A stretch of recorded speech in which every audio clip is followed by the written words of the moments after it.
Welcome to Blizzard Fire. We hope this video helps fire up your solution. Start by laying the shirt flat on a table and smoothing the fabric. Measure the neckline circumference and compare it to an identical shirt or to the wearer. Note any stretch of 0, 5 to 3, 5 inches and record it. Inspect the seam allowance, usually 1/4 to 1/2 inch, to see if there is raw edge damage.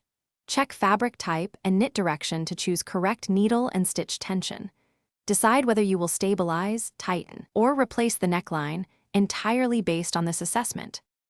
Begin by inserting a 1/4 inch strip of lightweight fusible interfacing on the wrong side. Fuse carefully with a low heat iron for knits to avoid melting fibers.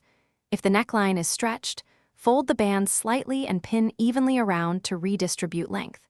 Sew using a stretch stitch or a narrow zigzag at approximately 2.5 mm stitch length to tighten the band. Trim any excess fabric to 1/8 inch and finish the raw edge with a narrow serger or zigzag to prevent future stretching. To replace a band, cut a new band strip to 3.5 inches long and 1.25 inches wide for many adult tees. Fold the band in half lengthwise and press to mark the center and quarter points for even stretching. With right sides together, match the band to the neckline and pin at 4 points, and then between those points. Use a 3/8 inch seam allowance and stretch the band slightly as you sew so it matches the neckline circumference. Finish with a top stitch using a twin needle or cover stitch at about 3 mm for a clean, professional look. Thanks for watching. If you found this helpful, don't forget to like and subscribe.